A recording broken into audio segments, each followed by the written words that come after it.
मेरा नाम मंजू है। आज जो मैं आपके सामने कहानी लेकर आई हूँ, उसे सुनने के बाद आज के बाद आप कभी रोएंगी नहीं। ये मेरा आपसे वादा है। कभी ये नहीं बोलेंगी कि मेरी किस्मत ही खराब है, मुझे कोई पसंद नहीं करता।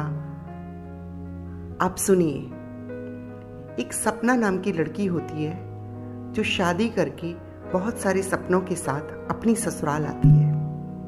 वहाँ पर बहुत सारे एडजस्टमेंट करती है, जैसे कि सभी करती हैं लड़कियाँ, ज़्यादातर वो भी करती है अपनी पति के साथ, पति की आदतों के साथ, ससुराल वालों के खान पान, रहन सहन सबके साथ, और बहुत अच्छे से कर भी लेती है।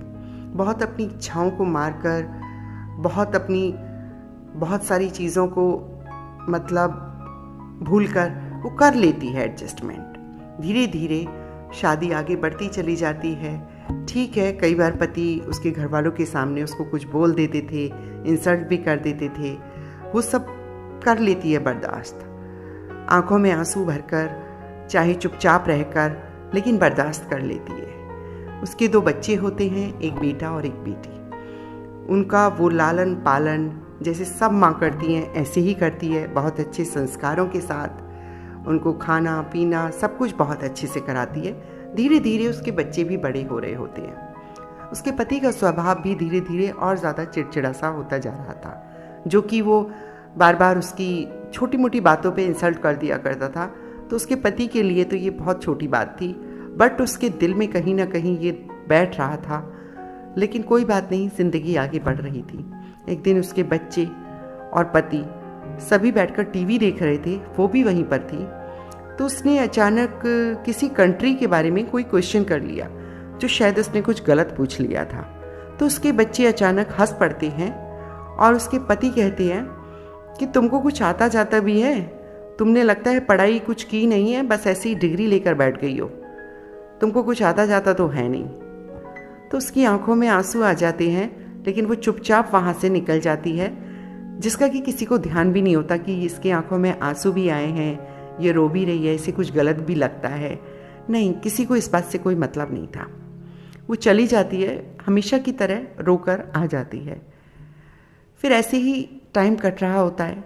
एक दिन ऐसे ही वो अपने बेटे के पास मोबाइल लेकर जाती है कि बेटा ज़रा मोबाइल में ये मुझे बता दो प्लीज़, ये मुझे नहीं आता कैसे करते हैं। तो उसका बेटा कहता है उसको थोड़ी सी तेज़ आवाज़ में, वो कुछ और काम कर रहा होता है उस समय, तो बोलता है कि मम्मी आप हमेशा ये मोबाइल लेकर मेरे पास आ जाती हो, आप खुद क्यों नहीं सीख लेती हो?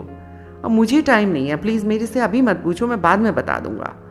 और आपको इतना भी नहीं आता, सबकी मम्मियों को इतना कुछ आता है, लेकिन आपको पता नहीं क्यों नहीं आता है, आप पता नहीं क्या करती हो यार, आप प्लीज़ जाओ ना।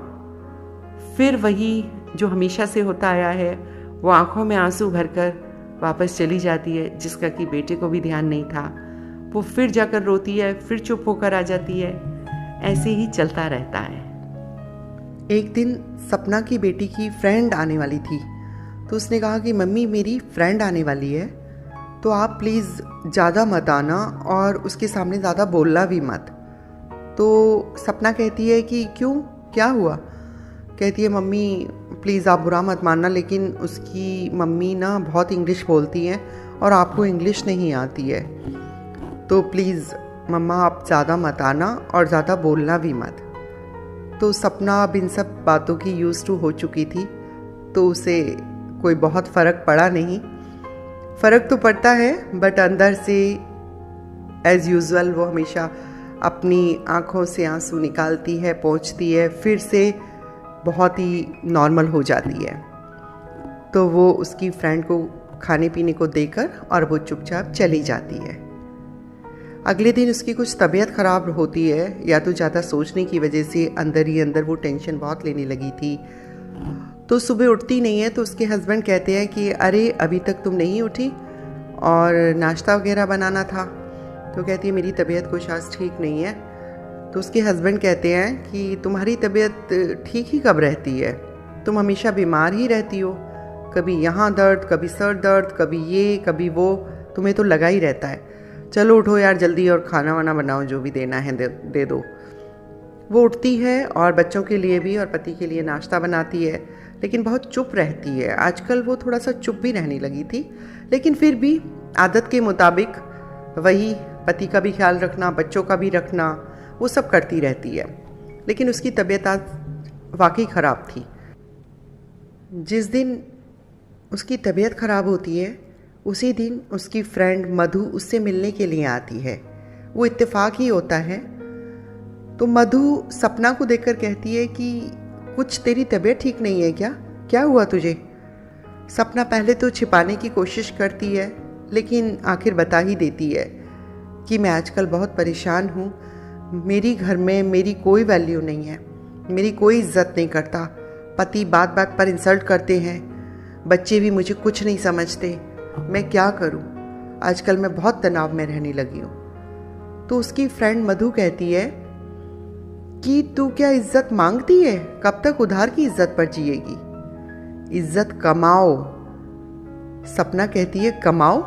अरे सबके लिए तो सब कुछ करती हूँ मैं, और क्या करूँ? इससे ज़्यादा क्या करूँ मैं? तो कहती है कि तुझे कुछ नहीं आता क्या? तू कुछ काम कर। सपना कहती है क्या काम करूँगी यार, मैं घर से ही फुर्सत नहीं मिल पाती है तो बाहर क्या काम करूँगी, और मुझे कुछ आता भी नहीं है। मैं ना टीचिंग कर सकती हूँ, ना मुझे सिलाई आती है तेरी तरह, तू तो बुटीक चलाती है, मुझे तो वो भी काम नहीं आता, ना पेंटिंग आती है, ना कुछ ऐसा, मुझ में कोई टैलेंट नहीं है। तो मधु कहती है कि ये ढोकला किसने बनाया है? वो कहती है अरे इसमें क्या है, ये ढोकला तो मैंने ही बनाया है, मगर इसमें कोई बड़ी बात नहीं है, ये तो कोई भी बना लेता है। मधु कहती है तू कुकिंग इतना अच्छा करती है और इसको अपनी कुकिंग को निखार, इतना अच्छा सब कुछ है आजकल, तो यूट्यूब है, इधर उधर है, सब जगह देख और अपनी कुकिंग को निखार और अपना काम करना शुरू कर। सपना कहती है काम कैसे शुरू करूं यार, क्या बात कर रही है तू, तो मुझे ऐसी सपना को सपना दिखा रही है। सपना हंसने लग जाती है। मधु कहती है हंस मत और मेरी बात ध्यान से सुन जो मैं कह रही हूं। तो मधु उसको कुछ बोलकर जाती है।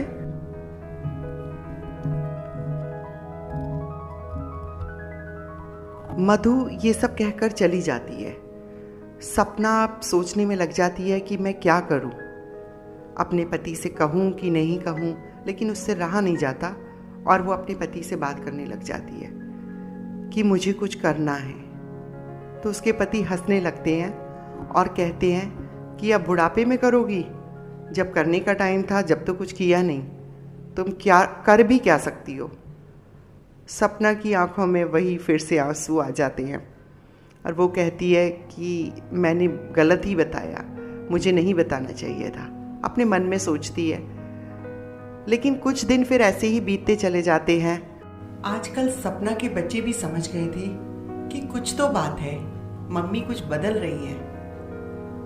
मम्मी हमेशा बिजी रहती है और जब भी हम खाना मांगते हैं तो मम्मी डाइनिंग टेबल पे रख देती है। पहले तो मम्मी पीछे पड़ी रहती थी कि खाना खा लो, खाना खा लो, लेकिन पता नहीं आजकल मम्मी को क्या हो गया है। तो कुछ बदलाव तो बच्चे भी देख रहे थे जो कि सपना में हो रहा था। एक दिन सपना की बेटी अपनी फ्रेंड के घर जाती है।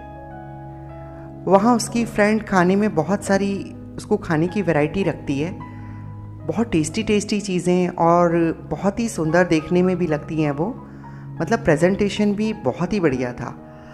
तो सपना की बेटी बहुत खुश होती है और कहती है यार आंटी तो इतना अच्छा चीज़ें बनाती हैं, बहुत टैलेंटेड है, और यार तू तो बहुत लकी है।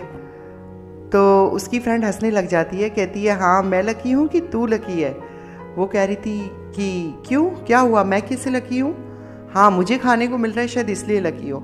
इतने में उसकी फ्रेंड की मम्मी भी आ जाती हैं। वो कहती है कि तुम्हारी मम्मी से तो मुझे क्लास लेनी पड़ेगी। तो सपना की बेटी कहती है मेरी मम्मी से क्लास आंटी, क्या बात कर रही हैं आप? कि हाँ तुम्हारे यहाँ से तो आया है ये खाना, तुम्हारी मम्मी के किचन से खाना आया है।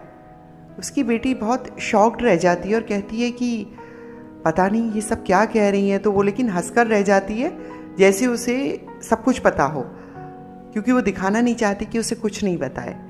फिर वो ऐसे ही करके वहाँ से चली आती है और आकर अपनी मम्मी के ऊपर बहुत गुस्सा होती है।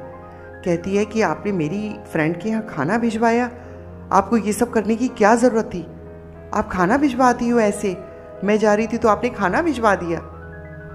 तो सपना आती है और उसके हाथ में एक मेन्यू देकर बोलती है, ये लो, मम्मी का किचन, ये मेरा मेन्यू है, अगर तुमको भी कुछ ऑर्डर करना हो तो बता देना। तुम्हारी फ्रेंड की मम्मी ने मुझे ऑर्डर किया था ऑनलाइन, और मैं ऑनलाइन ऑर्डर लेती हूँ, और तुमको भी कुछ ऑर्डर करना हो तो बता देना। सपना की बेटी देखती रह जाती है और सपना वहाँ से चली जाती है। थोड़ी देर में उसके पति आते हैं और सपना से कहते हैं कि आज शाम को पार्टी रखी गई है ऑफिस में और विद वाइफ वहाँ पर जाना है, तो तुमको भी तैयार होना है, तो चलना साथ में। तो वो तैयार हो जाती है और सब दोनों चले जाते हैं।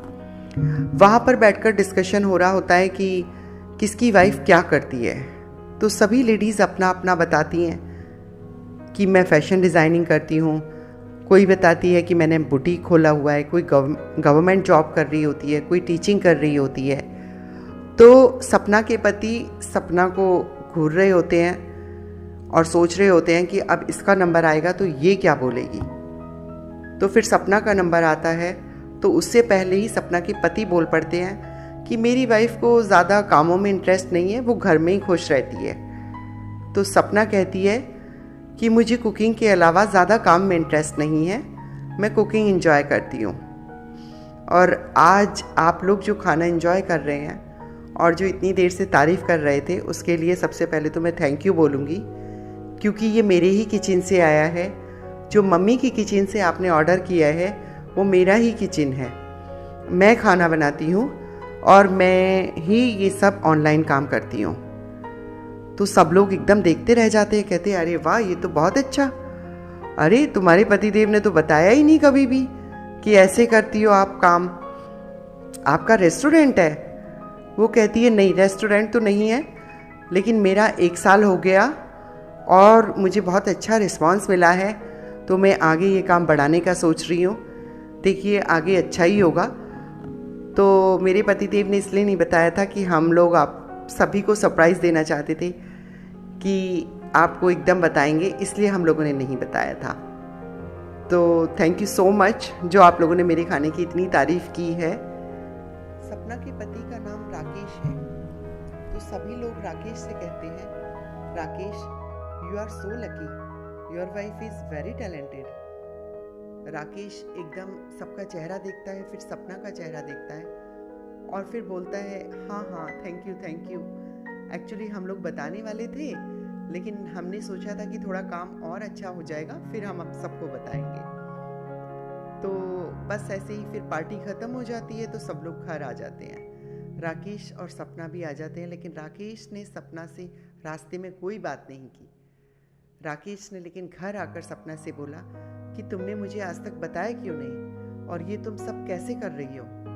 इतने में बच्चे भी आ जाते हैं, तो बच्चे तो सबसे पहले सॉरी बोलने लग जाते हैं कि मम्मी सॉरी, हमने कभी आपको समझा नहीं, आप इतनी टैलेंटेड हैं और हमें माफ़ कर दो, हमारी गलती थी कि हम आपको कम समझते थे, लेकिन आप हमारे लिए कितना करती हो और हमने आपको ऐसे सोचा, केवल काम की वजह से नहीं कि आज आप कर रही हो, हम गलत थे। तो राकेश बोलता है कि लेकिन तुमको हमें बताना चाहिए था कि तुम ये करना चाहती हो, तुम बताती तो हम भी तुम्हारा साथ देते। सपना कहती है कि मैंने तो बहुत बार कोशिश की तुमको बताने की, लेकिन तुमने कभी सुनने की कोशिश ही नहीं की। ये तो मेरी फ्रेंड मधु ने साथ दिया, तो मैं ये सब कर पाई। उसने मुझे बहुत हेल्प की, उसने मेरा सारा ऑनलाइन ये सब करवाया, मुझे मेरे कांटेक्ट भी करवाए, और मेरा ये सब काम करवाने में उसका ही हाथ है। मैं तो कुछ जानती भी नहीं थी, मैं तो बाहर का भी नहीं जानती थी। राकेश कहता है लेकिन ये सब तो कब मैं बनाती थी और किसकी हेल्प से इतना कुछ बना लेती हो। तो सपना कहती है कि ये सब मैनेज हो जाता है, जब आप सोते रहते थे सुबह में बनाती थी, रात में बनाती थी, और ये सब मैं बस मैनेज कर लेती हूँ। ये सब मैं धीरे धीरे बताऊँगी तुमको, लेकिन मैंने ये सब कर लिया। मुझे खुद पर आज अपने ऊपर प्राउड है कि मैं ये कर पाई। पहले मैं भी बहुत घबराई थी, शुरू में मुझसे नहीं हो रहा था, फिर मैंने एक बार मधु से बोल भी दिया कि मधु मुझसे नहीं हो पाएगा।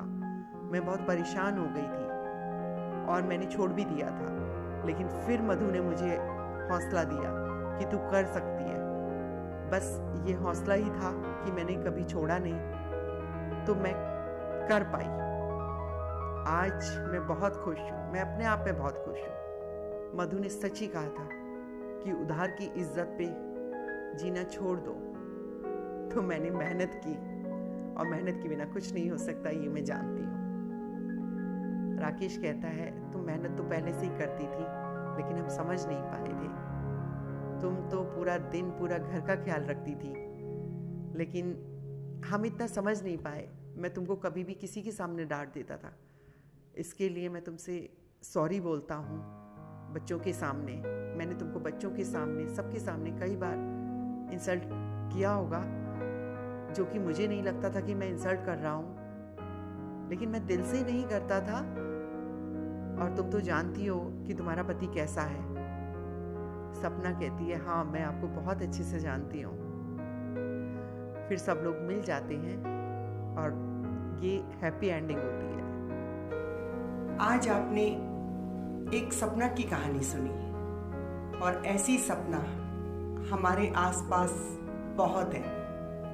हम में से भी कोई सपना हो सकती है, और कुछ सपना तो ये सपना देख रही है कि जब मेरे बच्चे बड़े हो जाएंगे तो वो मुझे वैल्यू देंगे, वो मुझे इज्जत देंगे।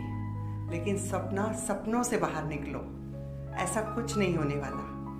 हो भी सकता है, लेकिन क्यों किसी की इज्जत का इंतजार कर रही हो? क्यों नहीं अपनी इज्जत अपने आप में बढ़ाती हो? आप मेरी वीडियो देखने के बाद आईने में जाएंगी और अपने आप को निहारेंगी और देखेंगी कि आप में क्या कमी है। आप में कोई कमी नहीं है। आप अपने आप को बोलिए कि आई एम परफेक्ट।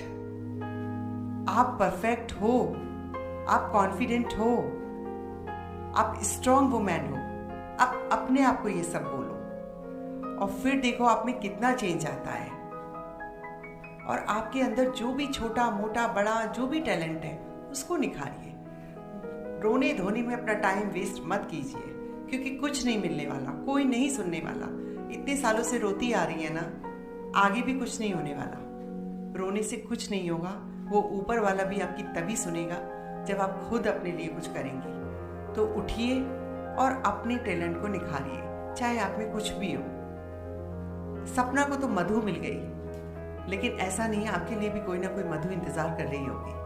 आप तो पहल कीजिए, आप शुरुआत कीजिए, और देखिए कितना चेंज आता है। फिर बढ़ाइए अपनी वैल्यू, खुद ही बढ़ जाएगी, किसी से मांगने की जरूरत नहीं पड़ेगी। हाँ, मैं सच कहती हूँ, आप एक बार करके देखिए।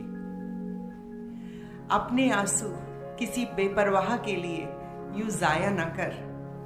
अपने आंसू किसी बेपरवाह के लिए यूं जाया ना कर। तू भी कीमती है, तू भी कीमती है।